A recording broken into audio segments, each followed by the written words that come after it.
Us via phone from Abuja is a public affairs analyst, a lawyer, and a member of the Lincolns in London, Boala Daniel. Good morning and thanks for joining us on the show.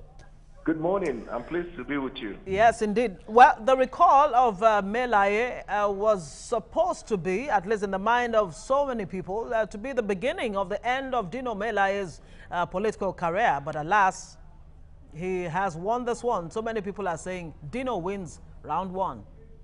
Yeah. Well, yesterday I was somewhere in the network and I said the Dino saga is like war of attrition. It is the belligerent attempt to win a war by wearing down your opponent continuously so that he loses his resources and his personnel. This is exactly what has happened, but clearly Dino has won. Otherwise, I wonder why or how that 189,000 people constituting 55% of the voting population of that senatorial district will indicate and sign a petition, but when you come for verification, you have less than 5% consisting of less than 20,000. It's either there has never been a petition or a petition orchestrated by ghost petitioners, or that Dino Melaye has so repaired his image that his people are no longer interested in recalling. Oh, and the Constitution in Section 69 has specification for how to recall either a senator or a House of Rep or a legislator for that matter. And having just about 5.34% real verified signatures. Now, those who were behind the concept of recalling senators, from viral videos we watched and from the reports we got from there, a lot of people went there and said that their signatures were forged. There were same signatures, the same handwriting that wrote a lot of names and so on. Can one now make conclusions that those who came up with the idea of recalling the senator did not really think it through? Yeah, well, it is not far-fetched from that, but you know, the Constitution has provided a mechanism for recalling a legislator, and it is so stringent and has to be verified. You know, at the point of signing a petition, at that point it will be difficult for INEC to determine whether or not the petitioners are actual people from the senatorial district. That's why the Constitution goes a step further to say after they sign the petition, then you will have to then go there and have verification. And after verification, before you go to referendum. So on verification, you are going to have to see the person who signed, you are going to see his identity, you are going to see his signature, and then you will juxtapose that signature with the one that was previously signed to verify whether or not that individual from that senatorial district actually intended to recall his legislator.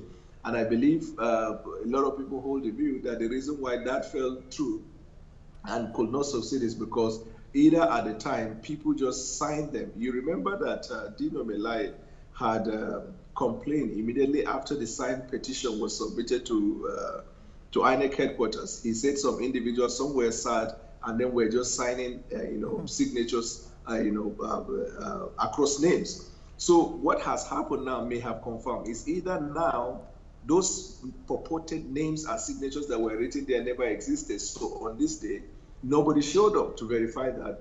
Or in actual fact, people actually signed the petition, but between that time and now, Dino's image has been repaired. Let me even tell you this. You know, Dino can be so brash, so harsh, loquacious, and sometimes can even be offensive in his conduct or even in his words. But the thing is, it is one thing to have that personality, is another thing to know whether or not he represents his people. All of us had the initial impression that Dino does not represent his people or does not have the consent or support of his people. But it is clear now that his people are no longer interested, because even if people haven't signed on the day of verification, they ought to have actually turned up to see the sports or the event, as it were. But clearly this is an exercise that has failed. And the sad part is that so much money has been spent and it has gone to nowhere.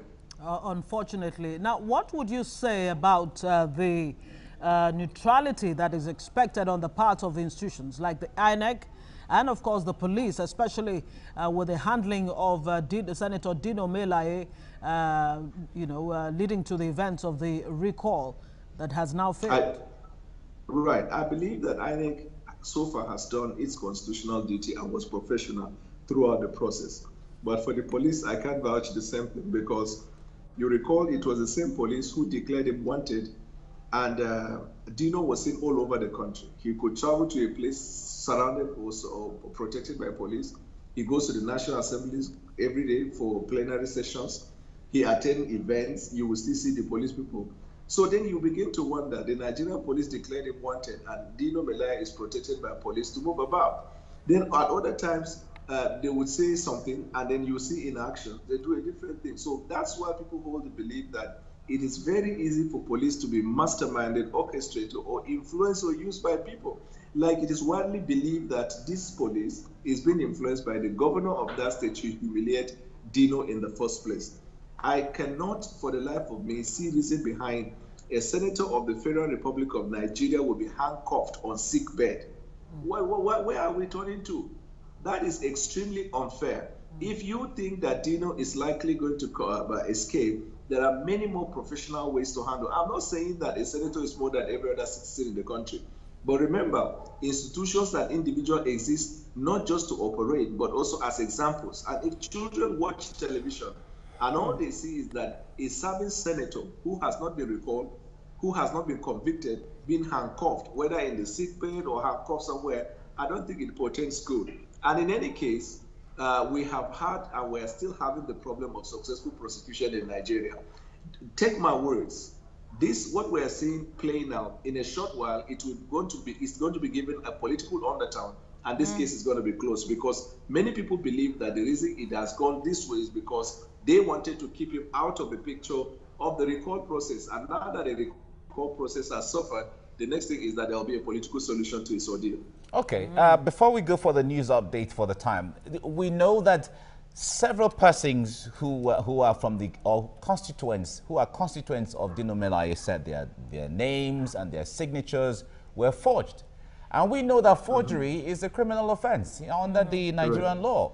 Now, how much of an offense has been committed here if we have to put it in this context? Right, so this is another issue, another case in point. Just like in the Electoral Act, vote buying, and some of these other electoral malpractices within the circumference of the polling unit are all classified as offenses. But have you seen anybody prosecuted for electoral offense? In the same way, some of these forged signatures, one would have thought that if someone has given his name and identity, and that is inconsistent with the signature that he has signed, that there will be a follow-up investigation on that to be ensure that individuals like that are brought to book as to serve as a deterrent. But just like in electoral malpractice and some of these other areas, you will see that nobody will care about it, or they might just make a statement that we are going to investigate the matter. And in Nigeria, investigation lasts a lifetime. So these are the sad development. Because you see, if forged signature culprits are prosecuted, it will deter others from attempting to do that. But when you don't at all investigate or punish individuals who have forged signatures, then you are going to find that done in the near future. It's an unfortunate situation. Now let's talk about what this means for democracy. This failed Dino Melaya's recall. The will of the people, is that what's playing out, and is that a signal for 2019? Yeah, the will of the people is what we should believe is played out in the absence of verifiable evidence, because if indeed 189,000 constituting 55% actually signed the petition, the initial assumption will be that even if the tide has turned on the day of verification, we might probably have about 120 or so to say that a little more people, got convinced to change their mind. But what has happened might clearly be seen as if it was masterminded in the first place. As for 2019, some of us have actually, when this incident of Dino came out, we felt even if not for Dino, but for our democracy, we wanted to see a situation where if the recall succeeds, then the members of the National Assembly will now know that the people have the power to recall their senators or their House of Rep members. But as it stands now, the National Assembly members continue in this, what I call mafiaism, the act of mafia, by sitting on the budget in order to frustrate and stifle the executive. But in actual fact, it is not the executive they are hurting, but the Nigerian people, because there is no liquidity, The economy is not vibrant in the sense of participation of people. Salaries are not being paid, and the masses are suffering. You also have failed and refused to confirm the appointment of members of the executive because you felt the president is not playing ball. So all of this legislative impunity will continue until we see the success of a recall process, so that the legislator will know that even if you get to the National Assembly, your people can still exercise the power to bring you back if you misbehave. But as it stands, that has not happened. So we have to take it as it is. Democracy is a process, and then move on from there. All right. As we are seeing it from Abia South, we are hearing reports that constituents there are also trying to see the possibility of trying to recall their senator.